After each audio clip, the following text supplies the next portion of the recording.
Efésios capítulo 6, versículo 11. Vamos dar início. Vamos falar sobre a cadeia familiar, o amor incondicional. Os 6 vós de Efésios, de Paulo, as 6 advertências de Paulo para a família, antes dele entrar nesse texto que é tão conhecido, sobre as armaduras de Deus. Efésios capítulo 6, versículo 11, está escrito: revestivos de toda a armadura de Deus, para que possais permanecer firmes contra todas as astutas maquinações do diabo. É interessante que a primeira expressão aqui, logo na parte A do verso, nós temos a palavra revestivos. E é isso que muitas pessoas pregam na igreja, nos pastores, líderes, falando sobre essa armadura. Mas se a Bíblia diz revestivos, então existe uma vestimenta. E qual será essa vestimenta? Nós vamos aprender aqui quais são essas vestimentas. A vestimenta, para logo após Paulo deixar para nós o revestimento. Vamos analisar um pouquinho, antes de entrar sobre a vestimenta e o revestimento, vamos falar um pouquinho sobre as preciosidades desse livro, dessa epístola, dessa carta, a carta circular à cidade de Éfeso, né? No capítulo 3, nós temos aqui no versículo 2, o versículo 9, e também no capítulo 1, o versículo 10, nós temos as 3 dispensações paulinas e bíblicas. A primeira dispensação bíblica está no capítulo 1, versículo 10, de convergir em Cristo na dispensação da plenitude dos tempos, encabeçar todas as coisas, tanto as que estão nos céus como as que estão na terra. Capítulo 3, versículo 2, a Bíblia diz: se é que tendes ouvido acerca da dispensação da graça de Deus, que para convosco me foi dada.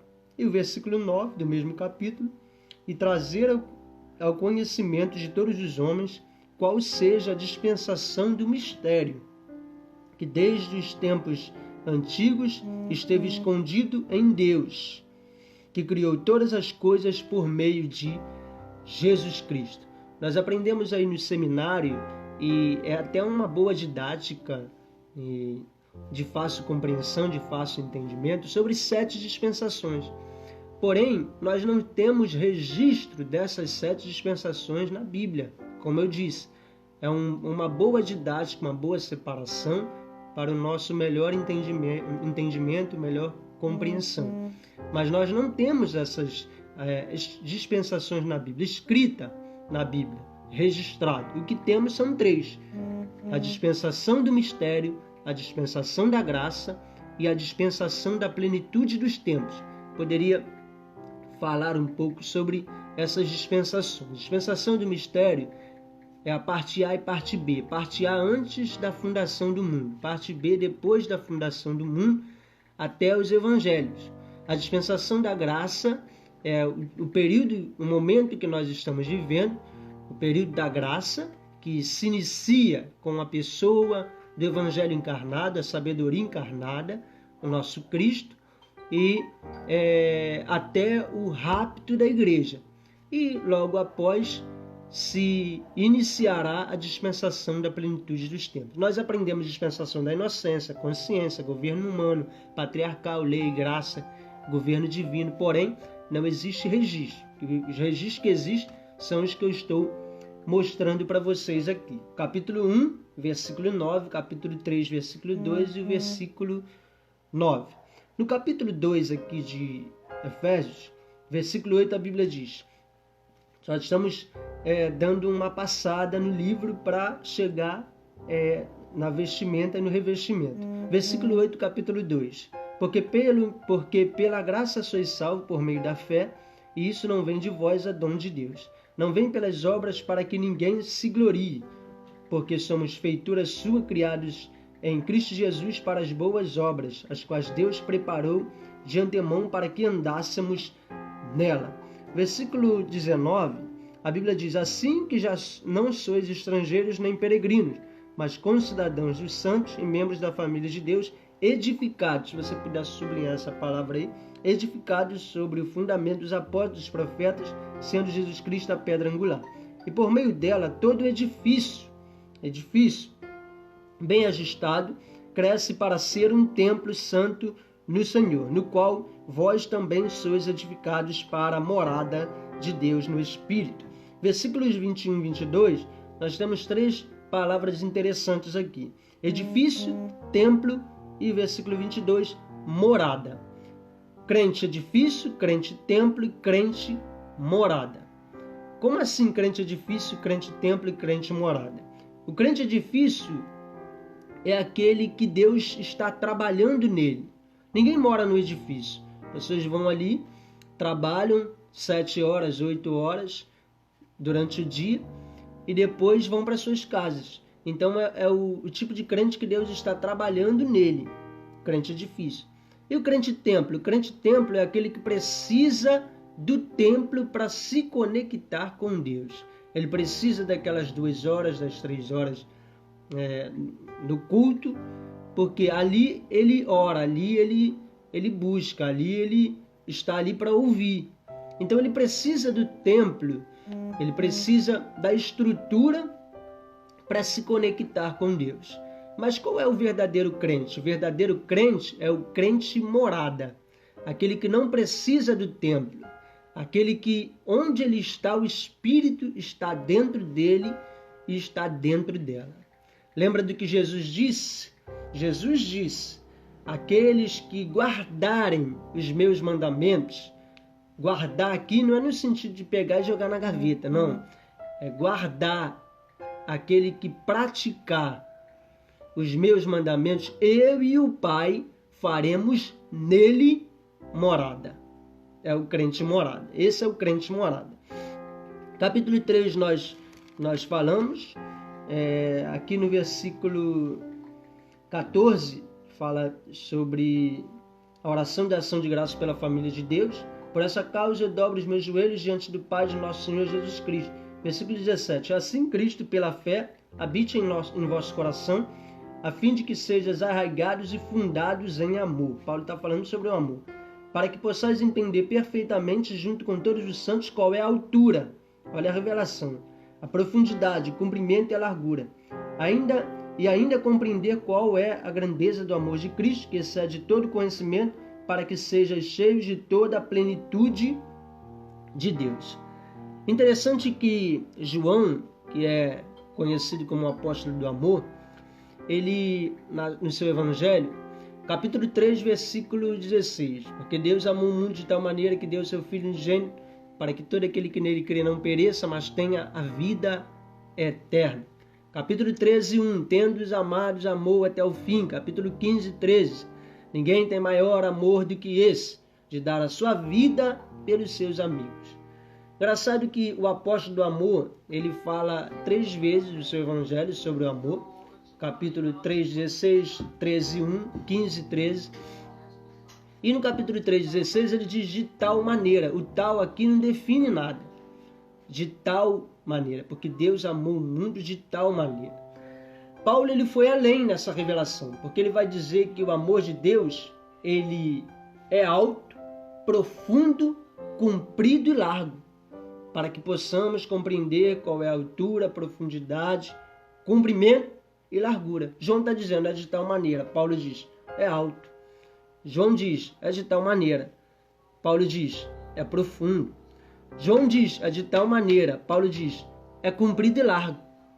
O que seria altura, profundidade, comprimento e largura? É exatamente a cruz de Cristo. As 4 pontas da cruz. Alto, profundo, comprido e largo. Então o amor de Deus está representado na cruz de Cristo. Como que Deus prova o seu amor? Deus ele não prova o seu amor para conosco nos dando uma casa, um carro, não. Ele prova o seu amor entregando o seu Filho. A prova do amor de Deus é a entrega do Filho. Revelação profunda. Capítulo 4, versículo 3, a Bíblia diz: sendo diligentes em conservar a unidade do Espírito, que é o vínculo da paz. Viu aqui? A unidade é de quem? Do Pai? Não. A unidade é do Filho? Não. A unidade é do Espírito. Então essa questão, e aqui nós precisamos entender uma coisa que muitas pessoas falam no nosso meio, sobre primeira, segunda e terceira pessoa da divindade. Quem é o primeiro, quem é o segundo, quem é o terceiro? Se for por essa lógica, pelo versículo que nós lemos, o segundo tem que ser o Espírito, porque ele é a unidade, ele está no meio. Se ele é a unidade, então ele liga o Pai ao Filho, o Filho ao Pai, a Igreja a Cristo, Israel a Deus, ele não é a unidade?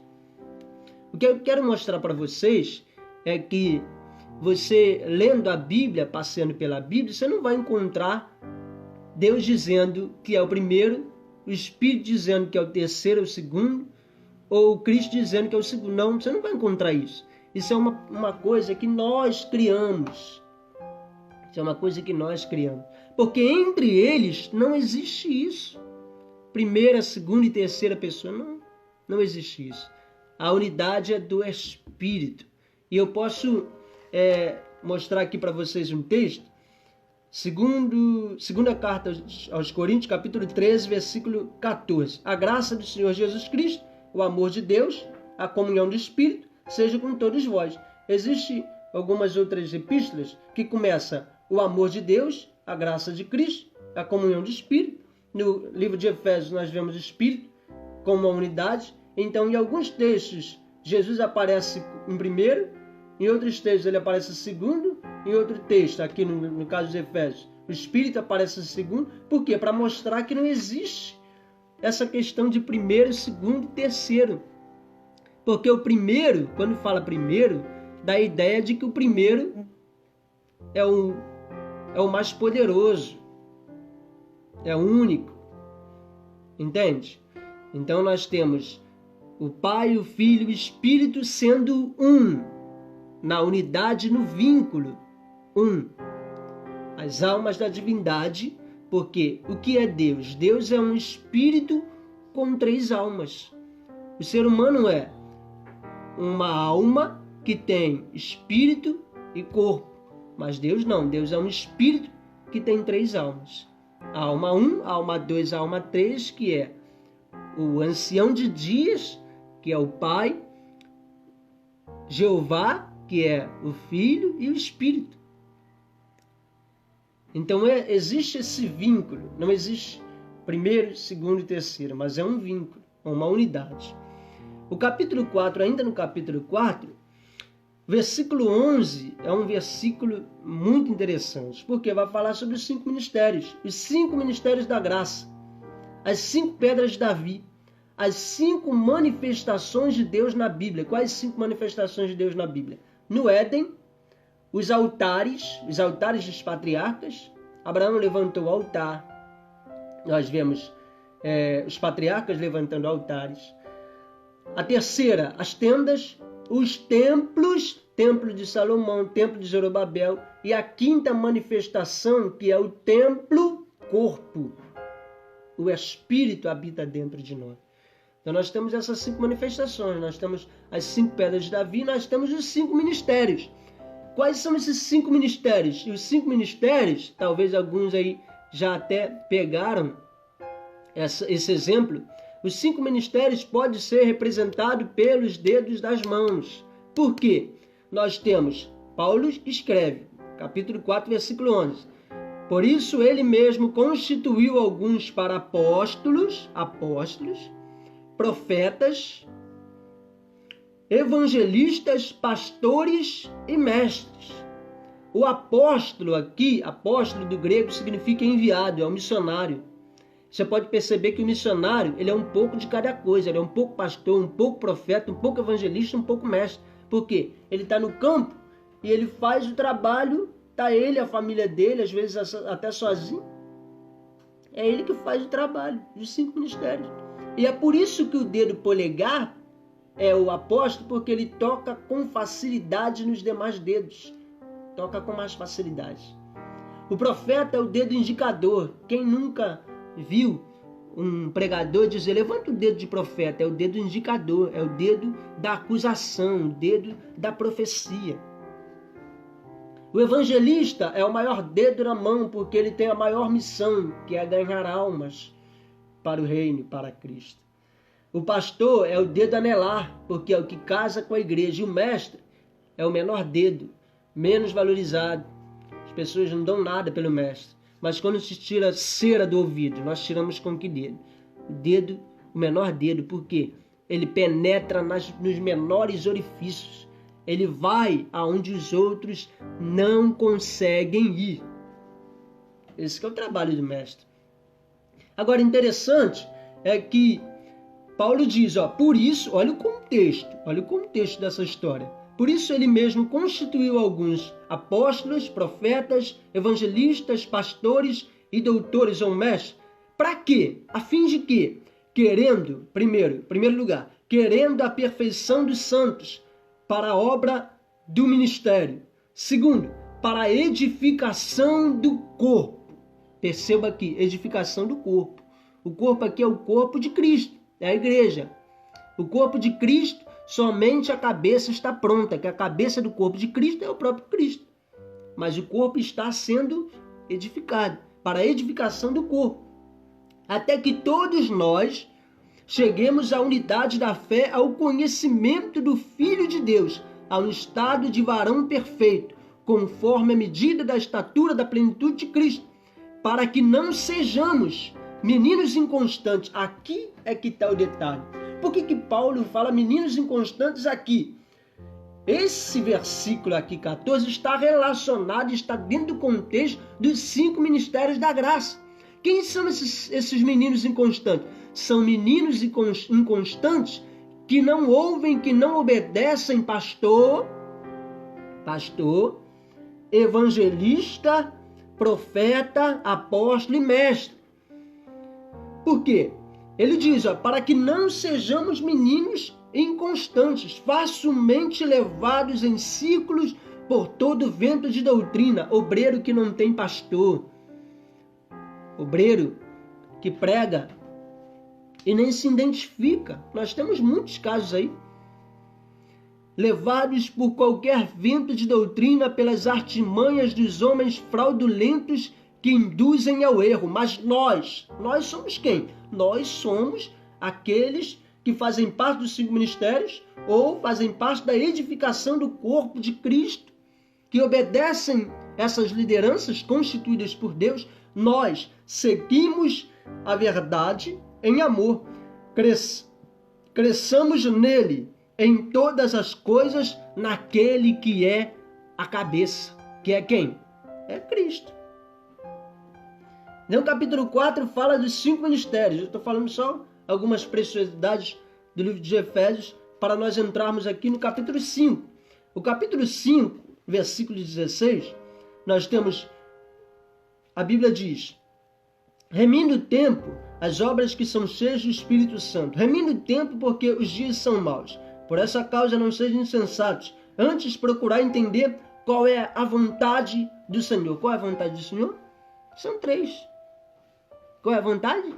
Ela é boa, agradável e perfeita. Nós ensinamos que a vontade de Deus é permissiva, absoluta. Tudo que acontece, acontece porque Deus permite ou porque Deus determina. Isso está de acordo? Sim. Mas nós não podemos incluir ela dentro do que a Bíblia diz para ser mais bíblico.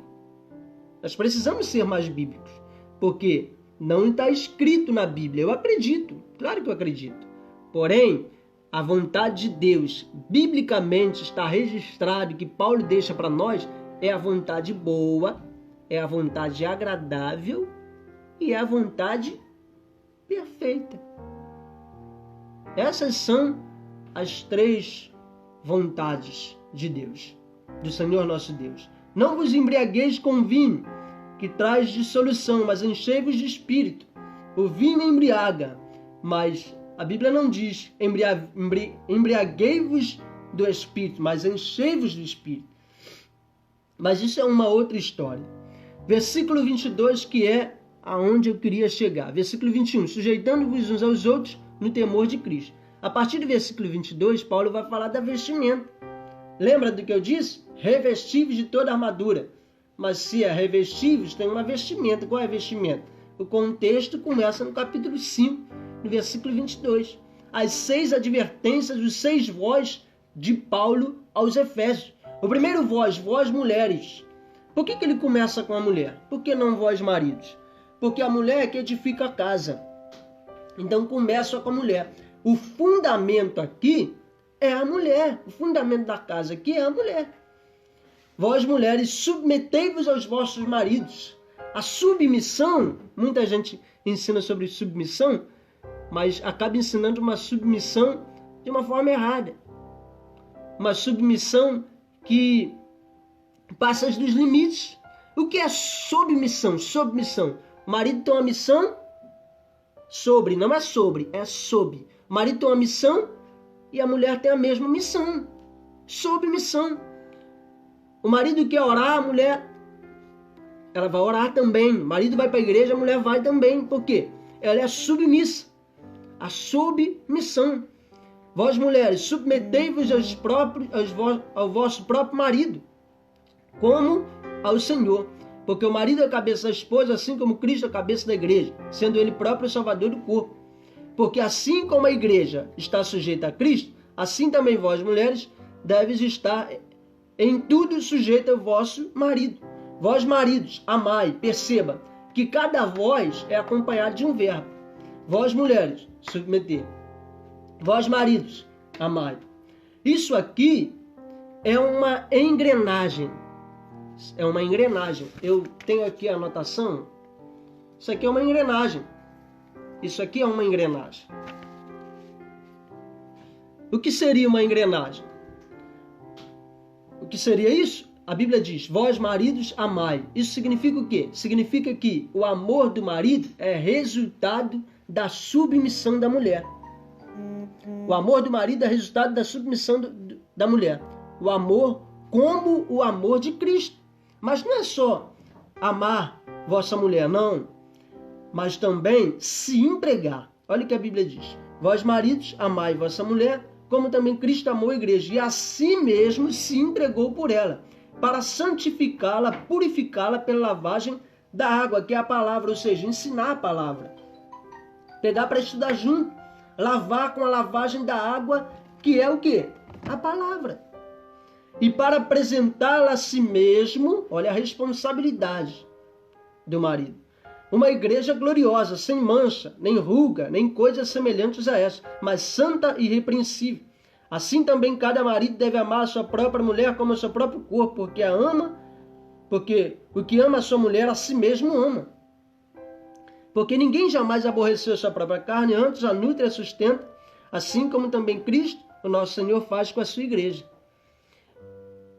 Versículo 30. Porque somos membros do seu corpo, de sua carne e de seus ossos.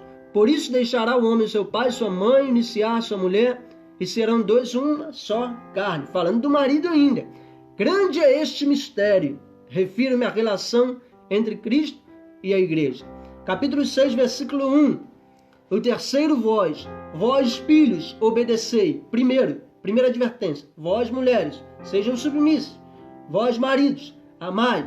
Vós filhos, obedecei. Quando que o filho vai obedecer? Os pais. Quando ele vê o amor do marido e a submissão da mulher. É uma engrenagem. Os pais são exemplos para os filhos.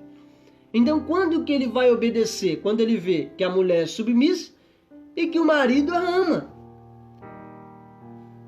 Os filhos vão obedecer se assistir à submissão da mulher para com o marido e o amor do marido para com a mulher. Versículo 4. E vós, pais, não provoqueis a ira dos vossos filhos. Quando os filhos obedecerem, por quê? Porque o marido ama e a esposa se submete, então ele não vai provocar ira. Não provoqueis ira aos vossos filhos, mas educai-os na doutrina na admoestação do nosso Senhor. Vós servos, olha aí o servo. O quinto vós servos, obedecei aos vossos senhores. Quando que os servos vão obedecer os senhores? Quando ele vê a família é um exemplo. Os pais não provocam ira, os filhos obedecem, o marido ama e a mulher se submete. Então ele vai obedecer, porque a família é um exemplo. E o versículo de número 9, também vós, senhores, fazei o mesmo para com os vossos servos, deixando as ameaças. Então os senhores, o que eles precisam fazer? Deixar a ameaça, não ameaçar. Existe uma outra versão que diz, sabendo também que o Senhor deles e vosso está no céu, e para com eles não há acepção de pessoas. Então, o Senhor não vai ameaçar quando o servo for obediente, quando os pais não provocarem ira, quando os filhos forem obedientes, quando o marido amar e quando a esposa for submissa. Essa é a cadeia familiar, o amor incondicional. É isso aqui. Paulo está deixando para nós um exemplo. Aqui está a perfeição e o amor incondicional, a cadeia familiar. Os 6 vós, as seis advertências. Agora, no versículo, isso é o versículo 9, que ele fala sobre o 6º vós, o último vós. Versículo 10 ele diz, finalmente, irmãos meus, fortalecei-vos no Senhor e na força do seu poder. Verso 11, revesti-vos de toda a armadura de Deus. Agora, volto a falar, se é o revestimento, qual é a vestimenta? A vestimenta da mulher é ser submissa, a vestimenta do marido é amar, a vestimenta do filho é obedecer, a vestimenta dos pais é não provocar a ira, a vestimenta dos servos é obedecer, a vestimenta dos senhores é não ameaçar. Por que nós vamos para o monte? Por que nós vamos para a igreja? Oramos, pedimos a Deus a armadura de Deus. Será que nós estamos vestidos? Como será que está a nossa casa? Como está o nosso lar? Porque antes de se preocuparmos com a vestimenta, que são as armaduras, nós conhecemos as armaduras, né? Nós conhecemos aqui as armaduras. Levantai-vos, pois, cingindo os vossos lombos com a verdade, revestivos com a couraça da justiça, calçai os vossos pés na preparação do evangelho da paz, empunhando sobre tudo o escudo da fé com o qual podereis apagar todos os dardos inflamáveis do maligno. Tomai também o capacete da salvação, a espada do Espírito, que é a palavra de Deus. Nós conhecemos a armadura, mas será que nós estamos prontos para pedir a Deus revestimento? Como está a nossa vestimenta? Por que eu falo isso? O versículo 12.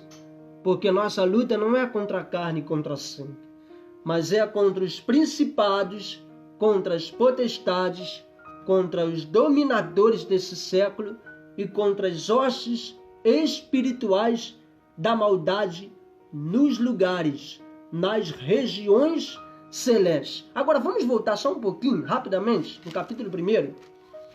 Capítulo 1, olha aqui. Olha o que a Bíblia diz no capítulo 1. Capítulo 1, a partir do versículo 1, para você entender.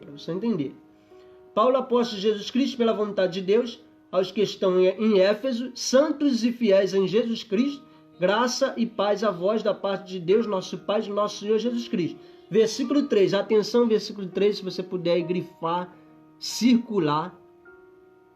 Bendito seja Deus, o Pai de nosso Senhor Jesus Cristo, que nos abençoou. A Bíblia não diz que nos abençoará, que já nos abençoou com toda a sorte de bênçãos espirituais nas regiões celestes. Isso significa dizer o quê? Que tudo que nós pedimos a Deus, que está alinhado de acordo com a vontade do Senhor, porque a Bíblia diz que assim como os céus são maiores que a terra, assim seus sonhos são maiores que os nossos. Então o que tem que se cumprir não são os nossos sonhos, mas os sonhos de Deus na nossa vida. Aquilo que Deus já determinou para acontecer em formato de bênção já foi depositado. Foi depositado aonde? Nas regiões celestes. Agora, não é fácil. Não é com facilidade que essa bênção se materializa e chega até nós. Por quê? Nas regiões celestes estão quem? Os principados, as potestades, os dominadores e as hostes espirituais da maldade. Como que vamos romper essas barreiras, esses níveis de anjos caídos? Se vestindo e se revestindo. Eu não estou dizendo que não é para pedirmos revestimento. Nós temos que pedir revestimento. Mas, em primeiro lugar, como está a nossa vestimenta? Irmãos, até aqui eu quero deixar para vocês. E eu finalizo com essa pergunta simples. Como está a nossa vestimenta?